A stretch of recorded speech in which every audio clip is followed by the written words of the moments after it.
अस्सलाम वालेकुम। आज की वीडियो में हम करेंगे एक्सरसाइज 8D। है जो mathematics book 3D 7th edition जो न्यू एडिशन आया है उसी एक्सरसाइज है ये, और इसका हम करेंगे क्वेश्चन नंबर 7। इससे जो पिछले क्वेश्चन है पहले करवा चुकी हूँ, उसका लिंक मैं डिस्क्रिप्शन में दे दूँगी, आप वहाँ से देख लीजिएगा। और अगर अभी तक आपने मेरा चैनल सब्सक्राइब नहीं किया तो उसको सब्सक्राइब कर दीजिए और बेल आइकन को लास्ट में प्रेस कर दीजिएगा ताकि आपको न्यू आने वाली वीडियोज़ के बारे में पता चल सके। तो स्टार्ट करते हैं। क्वेश्चन नंबर 7 हमारे पास है कि in the figure the point B lies on A C such that A B is equal to 8 metres, B D is equal to 9 metre and angle A B D is equal to 125 degree and angle B C D is equal to 55 degree. Find the length of C D and the length of A D. हमने find out क्या करना है, ये जो C D है इसकी length को find out करना है, और हमने क्या फाइंड आउट करना है, लेंथ ऑफ ए डी, यानी कि ये दोनों साइड्स जो हैं इनको हमने फाइंड आउट करना है। तो इसको हम इजीली फाइंड आउट कर सकते हैं, वो इस तरह कर सकते हैं। फर्स्ट पार्ट में सी डी को इस तरह हम फाइंड आउट कर सकते हैं कि हमारे पास क्या होता है कि जो एडजेसेंट एंगल्स होते हैं स्ट्रेट लाइन पे वो किसके इक्वल होते हैं, उनका जो सम है वो इक्वल होता है 180 डिग्री के। तो यहाँ से इजीली हम ये एंगल फाइंड आउट कर लेते हैं और फिर हमें जो इसकी साइड है उसको हम फिर इजीली फाइंड आउट कर सकते हैं। तो मैं यहाँ से शीट ले लेती हूँ जिस पे हम नेक्स्ट शीट पे इसको स्टार्ट कर लेते हैं। तो यहाँ पे मैं लिख लेती हूँ कि मेरे पास क्या हो जाएगा कि एंगल मैंने फाइंड आउट ये वाला करना है ना, सी बी डी। तो मैं लिखूँगी कि angle C B D, angle C B D और ये वाला जो एंगल है A B D plus angle A B D, ठीक है, इज इक्वल्स टू किसकी होगा 180 डिग्री के। वो किस वजह से, ये दोनों एडजेसेंट एंगल्स हैं यानी कि साथ में जुड़े हुए एंगल्स हैं और एक ही लाइन है, तो इस वजह से ये क्या है हमारे पास एडजेसेंट एंगल्स हैं ऑन स्ट्रेट लाइन। ठीक है, एडजेसेंट एंगल्स हैं स्ट्रेट लाइन पे। आप क्या कर लेते हैं, इनकी वैल्यूज़ को यहाँ पे सब्स्टिट्यूट कर देते हैं। तो ए बी डी मेरे पास किसके इक्वल है 125 डिग्री। तो मैं लिखती हूँ कि angle C B D plus 125 degree is equals to 180 degree. तो मेरे पास आ जाएगा angle C B D is equals to 180 degree minus 125 degree. इसको माइनस कर लेते हैं तो मेरे पास आ जाएगा C B D is equals to 10 में से 5 गए तो 5, और यहाँ पे क्या मेरे पास आ जाएगा 7 में से आप 2 को माइनस करें तो क्या आ जाता है 55। तो मेरे पास क्या आ गया, ये वाला एंगल 55 डिग्री, यानी कि ये वाला एंगल भी क्या आ गया 55 डिग्री। तो जो एक ट्राइंगल के अगर दो एंगल सेम हो इसका मतलब क्या होता है, वो आइसोसेलेस ट्राइंगल है। ठीक है, तो यहाँ पे हम क्या कर लेंगे कि अगर ये आइसोसेलेस ट्राइंगल है इसका मतलब क्या है कि अगर इसकी ये साइड 9 मीटर है तो इसका मतलब है ये साइड भी क्या होगी 9 मीटर्स होगी, क्योंकि इसकी दो एंगल्स और दो साइड्स क्या होती हैं आपस में इक्वल होती हैं। तो वही चीज़ मैं यहाँ पे लिख दूँगी कि सिंस मेरे पास क्या है, सिंस ये जो मेरे पास एंगल मैंने फाइंड आउट किया है, since angle C B D ये किसके इक्वल आया है हमारे पास, जो मैंने आपको पहले बताया है ये हमारे पास इक्वल आया है इस वाले एंगल के। ठीक है, तो ये एंगल कौन सा हमारे पास B C D is equals to angle B C D. ठीक है, ये दोनों कितने के हैं 55 डिग्री के, इसका मतलब है ये दोनों इक्वल है। अगर ये दोनों इक्वल है, अगर ये दोनों एंगल इक्वल हैं तो इनकी जो ऑपोजिट दोनों साइड्स हैं वो भी क्या होंगी, इक्वल होंगी।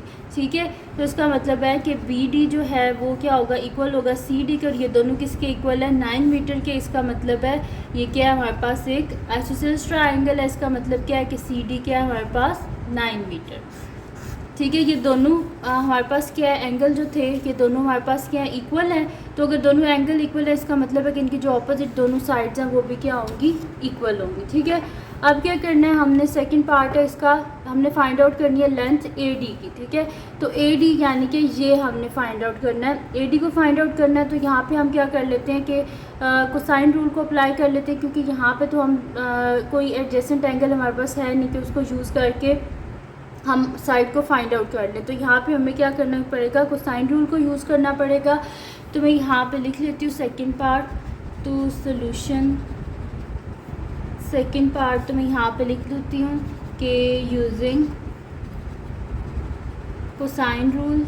ठीक है, तो कोसाइन रूल हमारे पास क्या होता है कि जो साइड हमने फाइंड आउट करनी होती है, जैसे कि यहाँ पे हमने कौन सी साइड फाइंड आउट करनी है, ये ए डी। ठीक है, तो मैं ये वाला ट्राइंगल ले लूँगी जो ए बी डी ट्राइंगल है, ये वाला।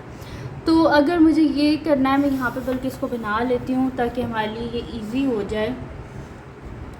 तो ये है मेरे पास, सॉरी ये थोड़ा डिफरेंट हो गया, इसको दोबारा से बना लेते हैं, ये कुछ ऐसे है। ठीक है, तो ये मेरे पास है 125 डिग्री ठीक है। और ये नीचे है जी 8 मीटर, ये D है, ये B है और यहाँ पे मेरे पास A है। ठीक है, तो ये बन गया मेरे पास यहाँ पे ये ट्रायंगल। इसमें हमने क्या फ़ाइंड आउट करना है, हमने फ़ाइंड आउट करना है इस AD को।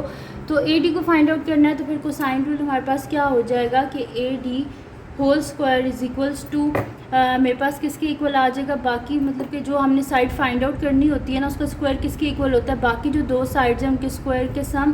तो यहाँ पे लिख देंगे कि AB whole square plus BD whole square minus 2 times जो अपोजिट जो साइड्स हैं वो दोनों आ जाती हैं, 2 टाइम्स AB इंटू BD।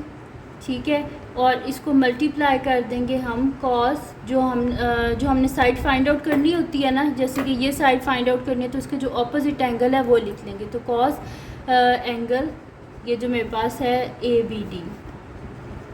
ठीक है, तो यहाँ पे मैं आपको दिखा भी देती हूँ। देखिए, हमने कोई भी साइड फाइंड आउट करनी है, जैसे कि साइड A को फाइंड आउट करना है तो उसके अपोजिट जो दोनों साइड्स हैं उनके स्क्वायर का सम, और उसको माइनस कर देते हैं 2 टाइम्स वही जो दो साइड्स हैं उनको मल्टीप्लाई कर देते हैं कॉस एंगल A, यानी कि जो साइड फाइंड आउट करनी होती है उसको जो अपोजिट एंगल होता है वो हम ले लेते हैं। ठीक है, अब इसके बीच में जो हमारे पास वैल्यूज़ हैं इनको हम सब्सिट्यूट कर देते हैं।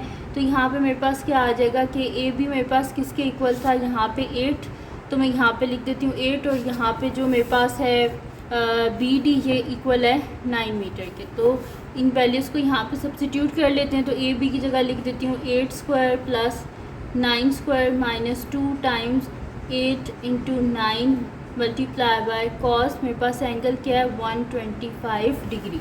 अब नेक्स्ट शीट ले लेते हैं और इस पर मैं आगे फर्दर इसको सॉल्व कर लेती हूँ। तो 8 का स्क्वायर क्या होता है हमारे पास, 8 8 64 होता है, तो मैं यहाँ पे लिख लेती हूँ 64।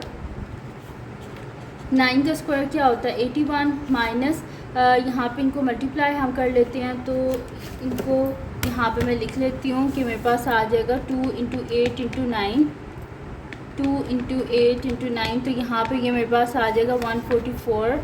तो यहाँ पे लिख लेते हैं माइनस 144, और कॉस मेरे पास क्या है 125, तो यहाँ पे देख लेते हैं क्या मेरे पास कॉस 125, तो ये मेरे पास आ रहा है यहाँ पे माइनस 0.57, 5 के बाद 7 है तो इसको मैं 6 लिख लूँगी। ठीक है, तो यहाँ पे मेरे पास आ जाएगा माइनस 0.5736, इनको हम मल्टीप्लाई कर लेते हैं तो मेरे पास आ जाएगा 64 प्लस 81 माइनस माइनस प्लस, इन दोनों को आपस में मल्टीप्लाई कर लेते हैं तो 144 मल्टीप्लाई बाय 0.5736। तो यहाँ पे मेरे पास इसका आंसर आ रहा है 82.5984। ठीक है, तो 82.5984, तो इन दोनों को, इन तीनों वैल्यूज़ को हम ऐड कर लेते हैं तो मेरे पास आ जाएगा 64 प्लस 81 प्लस 82.5984।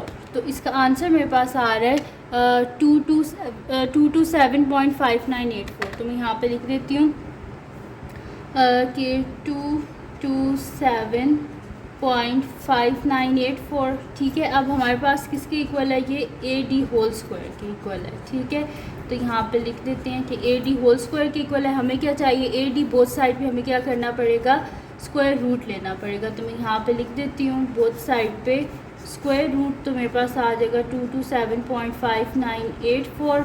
तो AD is equals to, square कट जाएगा यहाँ पे तो पीछे क्या बचेगा, AD इज़ इक्वल्स टू, यहाँ पे फाइंड आउट कर लेते हैं। मैं लिख लेती हूँ स्क्वायर रूट और जो मेरे पास आंसर आया था, तो यहाँ पे मेरे पास आ रहा है 15.08। तो 0 के बाद 8 इस वजह से ये 1 हो जाएगा। तो मैं यहाँ पे लिख देती हूँ 15 प्लस माइनस 15.1, क्योंकि साइड हमारे पास जो है वो ग्रेटर दैन 0 होनी चाहिए। तो AD इज़ ग्रेटर दैन 0, इसका मतलब है कि हम नेगेटिव वैल्यू को नहीं लेंगे क्योंकि साइड्स हमेशा पॉजिटिव होती हैं। तो AD is equals to 15.1 metre. तो ये आ गया हमारे पास इसका आंसर। तो ये थी जी आज की वीडियो जिसमें मैंने आपको करवाया है एक्सरसाइज 8D का क्वेश्चन नंबर 7। तो अगर ये वीडियो आपके लिए हेल्पफुल हो तो इसको लाइक कीजिएगा, मेरे चैनल को सब्सक्राइब कीजिएगा और बेल आइकन को लास्ट में प्रेस कर दीजिएगा ताकि आपको न्यू आने वाली वीडियोज़ के बारे में पता चल सके।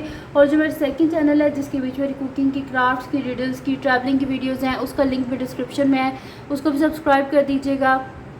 और जो मेरी बहन का चैनल है उसका लिंक भी डिस्क्रिप्शन में है, उसको भी सब्सक्राइब कर दीजिएगा और अपनी दुआओं में लाजमी याद रखिएगा। अल्लाह हाफ़िज़।